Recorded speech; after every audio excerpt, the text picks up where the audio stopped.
surgir contenda, confusão. É assim na vida de quem está parado, meu irmão. Tem gente que parou de fazer o que Deus mandou, tem gente que parou de cumprir o chamado, tem gente que parou de fazer aquilo que Deus mandou fazer. Aí as coisas começam a chegar, os problemas começam a vir, as situações, e aí ele começa a enfrentar essas circunstâncias. Então o Senhor diz assim: ó, você peregrina, sabe por quê? Porque eu sou contigo. Eu serei contigo e te abençoarei. E quando Deus traz essa afirmação sobre nós, a afirmação de que a bênção do Senhor está sobre nós, nós precisamos entender que quando a bênção do Senhor está sobre nós, ela vai ter consequências positivas, mas vai ter consequências também negativas. De que forma, pastor? Primeiro, as consequências positivas é que o favor de Deus vai estar sobre nós, nós vamos alcançar tudo que o Senhor tem para nós, amém? Mas isso vai despertar nas pessoas que estão perto de nós inveja, ciúmes, competição. As pessoas vão tentar ter o que você tem, elas vão tentar viver o que você vive, porque todas as pessoas que são abençoadas, elas passam por esse processo, as pessoas olharem para ela e quando não conseguem se render à bênção que está na vida dela, começam a competir com essa pessoa. Mas não adianta competir com quem está na bênção, porque quem está na bênção tem o favor de Deus, amém?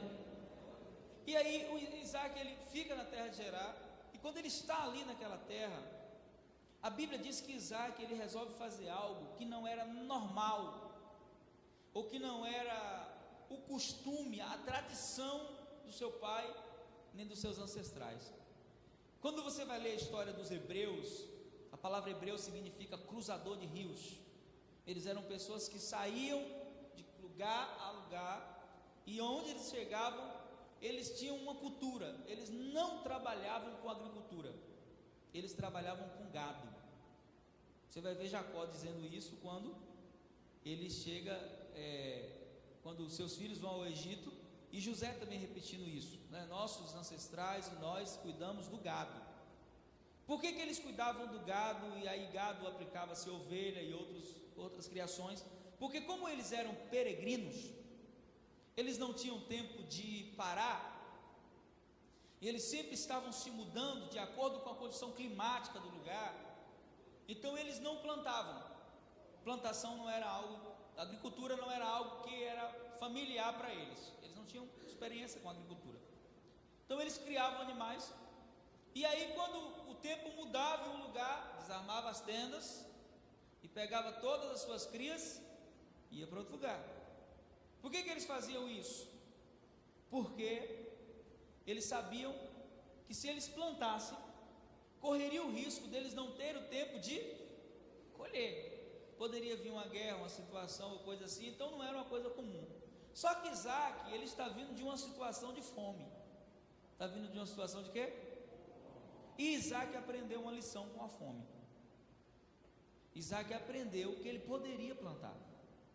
Então Isaac resolve fazer algo que ele nunca tinha feito. Eu quero declarar que esse ano Deus vai te dar ideias, estratégias para você fazer coisas que você nunca fez. Você recebe isso?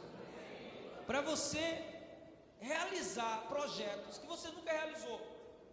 E talvez você seja como Isaac, nem tenha experiência, mas você tem a bênção. E quem tem a bênção de Deus tem tudo, amém? E por ter a bênção, Deus vai levantar pessoas que têm experiência naquilo que você quer fazer. Deus vai conectar você às pessoas certas, e aquilo que você quer fazer, o Senhor vai trazer a bênção e o favor dele sobre a sua vida. Tem alguém que recebe isso?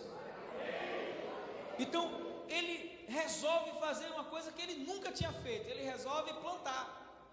E você sabe qual foi o resultado? A Bíblia diz no versículo 12 que ele semeou naquela terra e ele colheu de forma extraordinária. Preste atenção, ele semeou naquela terra e no mesmo ano, repita comigo, no mesmo ano, de novo, no mesmo ano. O que aconteceu no mesmo ano? Ele colheu 100 vezes mais. E aí é que entra o fator milagre. Aí entra o fator bênção de Deus. Por quê, pastor? Porque toda pessoa, alguém que já trabalhou com agricultura? Quem já trabalhou com agricultura, tem uma ali, sabe que você nunca pega uma terra que nunca foi plantada e no mesmo ano você vai colher 100 por 1. Não vai. Por melhor que seja a semente, pode usar até fertilizante, não colhe a 100 por 1. Tem sempre um estado que eles chamam de semente da terra, que a terra não devolve a 100 por 1. Por isso que na parábola do semeador diz que você colhe a 30, a 60 e a 100. É como se ele estivesse definindo a etapa. À medida que a terra vai se acostumando com a semente, ela vai dando o resultado total, que segundo os estudiosos da agricultura, você vai ter uma colheita superabundante a partir do 3º ano e vai durar até o 6º. Por isso Deus dá um ano de descanso para a terra. Então, naquele tempo acontece um milagre. Primeiro, Isaac não tinha experiência de plantar, não é verdade? Não tinha fertilizante, não tinha agrotóxico, não tinha nada. Mas ele tinha a bênção. Quem tem a bênção? E por ter a bênção, ele planta e acontece um milagre. Qual é o milagre? Ele colhe 100 vezes mais. Esse vai ser o ano de Deus na sua vida. Levanta a mão assim que eu quero profetizar sobre a sua vida. Tudo que você colocar a mão para fazer esse ano, você vai ter uma resposta extraordinária do Senhor. Não vai depender da sua experiência, não vai depender das condições favoráveis ou não, vai depender da bênção. Deus vai abrir porta onde não tem porta, Deus vai fazer com que coisas sobrenaturais aconteçam, e quem recebe glorifica o Senhor nessa manhã, exalta Ele porque Ele é bom. Dê um aplauso bem forte a Ele. Aleluia, aleluia. Então ele colhe a 100 por 1. Nosso Deus é um Deus de coisas extraordinárias, amém? Ele colhe a 100 por 1. Enquanto isso acontece, aqueles homens que eram diferentes de Isaac, eles viviam da agricultura. Quando eles veem aquilo, eles dizem assim: tem alguma coisa diferente na vida desse cidadão aí, tem alguma coisa que ele tem que a gente não tem. E a Bíblia diz que Deus levou Isaac a 3 níveis de prosperidade. Eu quero receber isso sobre a minha vida e quero liberar sobre a sua também, amém? Primeiro, o Senhor engrandeceu aquele homem. Deus vai engrandecer você esse ano, você recebe? Engrandecer aqui não tem o sentido de você se tornar exaltado, não. Deus vai destacar você, amém? Deus engrandeceu ele. Eles começaram a olhar Isaac de forma diferente, assim: esse cara tem alguma coisa que a gente não tem. Deus engrandeceu. A segunda coisa que Deus fez, Deus enriqueceu ele. Tem alguém aqui que quer ser enriquecido pelo Senhor? Amém? Enriqueceu aqui não é enriqueceu só de espiritual, não, enriqueceu mesmo. Tem alguém aqui que deseja isso? E se você não deseja, Deus não vai te dar o que você não deseja. É simples assim. Senhor, eu quero ser enriquecido, né? Se você conversar com qualquer judeu e perguntar para ele assim: vem cá, qual é melhor, é ser pobre ou ser rico? Ele vai dizer: se ele já foi pobre, se eu já fui pobre, ser rico é muito melhor, amém? Você tem mais recursos, tem mais possibilidade de realizar aquilo que você quer no Senhor, amém? Porque Deus não quer só te dar dinheiro, Deus quer te tornar um abençoador, amém? E a terceira coisa que Deus fez, Deus tornou ele muito poderoso. Esse muito poderoso aqui, ele fala no sentido de proteção. Isaac começou a ter muitos servos, começou a ter muitas pessoas do lado dele, assim como Abraão, seu pai. E aí o que acontece? Ele tinha possessões, rebanhos de gado, e aí a Bíblia vai dizer o que eu estou falando: ele tinha muita gente de serviço, ou seja, muitos servos, de modo que os filisteus começaram a ter inveja dele. Faz parte, né? Ninguém tem inveja de alguém que não está logrando nada. As pessoas só têm inveja de alguém que está alcançando alguma coisa, né? Então vai ter que conviver com isso, faz parte da bênção também, amém? E essa inveja provocou neles uma atitude ruim. Eles começaram a olhar para Isaac com outros olhos. E aí Isaac descobriu que naquela terra tinha algumas coisas que precisavam ser restauradas. Uma delas é que ele descobriu que o pai dele tinha passado por ali. E quando o pai dele passou, Abraão, tinha cavado muitos poços. E você sabe o que é mais interessante na história judaica? Quando você vai ler, por exemplo, Flávio José na história dos Hebreus, você vai descobrir que o poço para o judeu, ele não é só um poço. O poço para o judeu, ele é um sinal do favor de Deus. Tem um apóstolo em São Paulo, que eu admiro muito, um homem de Deus. Ele era muçulmano e ele hoje é do Senhor. Ele era muçulmano praticante, né? Veio de lá, de um país do Oriente, para conhecer sua mãe, que havia sido expulsa pelo pai dele. Quando entregou a vida para Jesus, ele mandou a mulher embora, ela veio para o Brasil, e depois de adolescente ele resolveu querer encontrar a mãe e veio para o Brasil conhecer, mas ele era muçulmano praticante, e ele encontrou Jesus na igreja. Ele foi a uma igreja evangélica e todo mundo pregando, e ele viu a cruz, viu Jesus na cruz crucificado, começou a cair o sangue de Jesus sobre ele, e ele olhava para a mãe e dizia: estou sangrando, e a mãe dizia assim: não estou vendo nada. Só ele que via. Ele se converteu, e é um homem de Deus, um homem extremamente usado, que é o apóstolo Uissan. Se você for a São Paulo, procure essa igreja, Ministério Casa Firme, lá na Moca. Vale a pena assistir um culto com esse homem de Deus. É um homem cheio de revelação, cheio do Espírito Santo. Por ter sido muçulmano, ora muito, se converteu e manteve a prática da oração. E ele, por ter sido um árabe e uma pessoa do Oriente Médio, ele sabe a importância que tem um poço. E um dia eu fui ouvi-lo pregar, e ele contou um testemunho tremendo, um dos testemunhos fantásticos, os mais fortes que eu já ouvi. Ele mora em uma grande casa lá em São Paulo, na Zona Sul, e ele disse que estava orando, e Deus disse para ele assim: olha, aqui na sua casa, no seu terreno, tem água. E aí ele chamou as pessoas que cavavam poços, chegou no jardim da casa e disse: eu quero que vocês cavem um poço aqui. Aí disse assim: tá bom, vamos cavar. E começaram a cavar. Só que eles chegaram no limite máximo da experiência deles, né, que já deveria dar água no lugar que tem água, e não deu água. E eles disseram assim: pastor, aqui não tem água não. Ele disse: tem, que Deus me disse que tem. Então você continua cavando. Ele disse: mas está muito fundo já é arriscado para os homens. Quando chega nesse nível, já a situação de risco, o preço pode dobrar. Não importa quanto vai custar, pode cavar. E eles cavaram mais 5 metros e encontraram água. E ele tem um poço na casa dele. E ele, quando contou essa experiência, eu não entendi muito porque tanto interesse num poço. Mas para o judeu e para um homem que conhece a palavra, o poço era um sinal do favor de Deus. Por quê? Porque você pode até cavar, mas a água só vem se Deus quiser. A prova é os filisteus. Abraão cavava o poço e os filisteus também cavavam, mas o único poço que dava água era o poço que Abraão cavava. Porque a água, ela não vinha como um recurso natural somente. Para a água descer do céu em forma de chuva, você sabe que a água caminha nas nuvens. Por isso que quando você olha na Bíblia, você vai descobrir que a chuva é um dos sinais da bênção de Deus sobre alguém. Tem um capítulo no livro de Amós, não me recordo qual, que Deus trata aqueles que são fiéis e os que são infiéis, e a Bíblia diz assim: vai chover num campo e no outro não. Imagina aí 2 vizinhos, um fiel e um infiel, e chove aqui no campo do outro, e o outro do lado vendo a chuva cair, não chove no dele.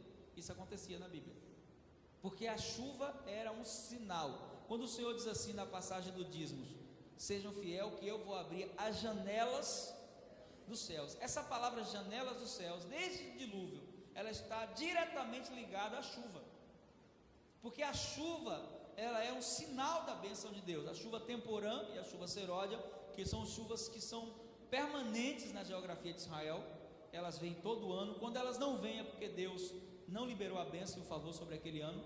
Então, assim como a chuva era um sinal profético para os judeus, o poço também era.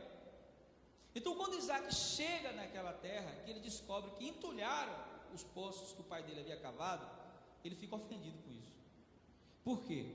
Porque haviam tentado anular o sinal daquilo que era a bênção de Deus na vida de sua família, na vida de seu pai, na vida de sua casa. Então, o que nós aprendemos com isso? É que tem muita coisa, muita bênção, e eu quero que você receba isso, amém? Que era para acontecer na vida de seus pais, que era para acontecer na vida de pessoas da sua família, e de alguma forma ficou travada. Deus vai liberar esse favor sobre a sua vida, e aquilo que eles não colheram, você vai colher em nome de Jesus. Você recebe isso? Então nós vamos desentulhar os poços. Eu quero orar agora, eu quero dar uma pausa aqui agora e quero orar. Quem aqui tinha alguém da sua família que era muito próspero e perdeu tudo? Seu avô, seu pai, levanta a mão assim. Eu quero orar por você agora. Pai, em nome de Jesus, tudo que foi roubado por Satanás, tudo que Satanás tirou daquela pessoa que fazia parte da linhagem dessa pessoa, assim como o diabo tentou roubar de Abraão na vida de Isaac, meu Deus, eu quero declarar que aquilo que foi roubado será devolvido em nome de Jesus. Deus, talvez aquelas mesmas possessões não possam vir, mas o favor que estava sobre a pessoa antes de perder, virá sobre esse irmão, sobre essa irmã, em nome de Jesus. E eu quero declarar que assim como Isaac foi mais próspero que Abraão, essa pessoa será mais próspera que aquela pessoa que perdeu tudo, e aquele espírito que roubou está hoje proibido de tocar nas finanças dessa pessoa, em nome de Jesus. Você que recebe, diz amém e glorifica o Senhor. Dá um aplauso bem forte a Ele, glorifique a Ele. Amém. Então ele começa a cavar os poços de novo, desentulhar. Os filisteus haviam entulhado, haviam roubado a bênção que estava sobre o pai dele. Esse ano vai ser um ano de que muita coisa que foi entulhada na sua vida, 2013, 2012, 2011, projetos que vocês estavam fazendo, a faculdade que parou no meio do caminho, porque aconteceu um problema de dívida, ou houve uma situação de um relacionamento. Deus vai fazer com que coisas que estão paradas na sua vida voltem a fluir. Você recebe isso? Voltem a fluir, voltem a funcionar. Faltou recurso, pastor? Deus vai trazer os recursos esse ano. Faltou parceria? Deus vai trazer contatos, conexões certas. Amém? Porque o que é de Deus na sua vida não vai ficar no meio do caminho. Deus não tem projetos não terminados. Ele é Deus de obras completas. Ele é Deus que começa e termina o que começa, porque Ele é Senhor, Ele é fiel. Então quando Isaac começa a desentulhar os poços, há uma briga, há uma contenda, porque tudo que você tem que tomar das mãos de Satanás, tem guerra, tem desafio, mas tem uma garantia: maior é o que está em nós. Amém? E por ele ser maior, nós temos uma garantia: em todas essas coisas somos mais do que vencedores. Você recebe isso? E aí quando ele começa a desentulhar, que ele cumpre essa tarefa, ele diz assim: agora é a vez de ter a minha experiência. Meu pai teve a experiência dele, cavou poço nessa terra e deu água. Agora é minha vez de ter a experiência. Diga assim: você vai ter experiências esse ano com Deus, que vão marcar a sua vida, pelo favor de Deus. Você recebe? E aí quando ele começa a cavar poços, a resposta é imediata. Ele cava e tem água. Aí o filisteu fica com raiva, vai lá e briga pelo poço. Eu quero o poço, você está na nossa terra, você vai ter que dar o poço. Aí começa a briga, Isaac diz assim: libera o poço. Pode liberar. Por que Isaac liberava os poços? Porque Isaac, era como se Isaac estivesse dizendo para ele assim: nós temos algo que eles não têm. Quando as pessoas brigam por algo que Deus te deu, é porque na verdade elas não têm o que você tem. E você não deve se sentir ameaçado, sabe por quê? Porque se Deus te deu, ninguém pode tirar o que Deus te deu. Se está na sua vida, irmão, ninguém pode roubar. Se foi Deus que deu, ninguém pode tirar. Se você conquistou na força do seu braço, vai vir alguém mais forte que você e vai tomar. Mas se é a herança do céu, se foi Deus que te deu talento, capacidade, inteligência para aquilo que você está fazendo, pode ter alguém até perto de você que foi mais graduado que você, mas se não tiver a bênção de Deus que você tem, não vai conquistar o que você quer. Então não adianta ficar brigando, porque quando você briga, você se desgasta, você fica com raiva, fica estressado, fica chateado, perde noite de sono. Algumas vezes é melhor você liberar, porque quando você libera, você atrai o que Deus tem para você. Aí ele cava outro poço, né? O primeiro se chama Ezequiel, o segundo se chama Sitna, porque tem outra briga. E na briga de novo, ele diz a mesma coisa para os servos dele: pode liberar. Imagina o servo de Isaac assim: mas a gente teve o trabalho de cavar, a gente fez tudo, a gente fez todo o trabalho e agora eles vão levar assim desse jeito? Pode liberar, porque corre o risco deles assumirem um poço e a água. Você acha que alguém entulha um poço que não está tendo água? Você acha que alguém faz isso? Por que eles entulharam os poços que Abraão cavou? Você acha que foi porque Abraão morreu?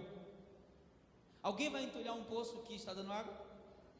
Não, a pessoa entulha um poço que a água não está. Sabe o que significa? Que eles tomaram os poços de Abraão, e quando eles assumiram os poços, o que aconteceu? Secou. Porque o segredo não era o poço, era a bênção. Se você tem a bênção, você tem tudo, amém? E Abraão tinha a bênção, Isaac tinha a bênção, e o melhor, nós temos a bênção do Senhor sobre nossas vidas, amém? Então o poço secou, acabou a água. Então era como se Isaac estivesse dizendo assim: olha, deixa eles brigar, dá o poço para eles. O segredo não é o poço, o segredo é a bênção de Deus. Quando Abraão sai da sua terra, diz assim, o Senhor diz para ele: Abraão, sai da tua terra, do meio da tua parentela, e vai para a terra que eu te mostrarei. Ele vai e leva Ló com ele. E quando Ló vai com ele, tudo que Abraão fazia, Ló recebia uma porção de bênção. Então, na verdade, Ló era abençoado por causa da bênção que estava na vida de Abraão. Quando a bênção de Deus está na sua vida, não é só você que é abençoado, não. Quem encosta em você também é abençoado. Amém? Pega a bênção até que encosta em você.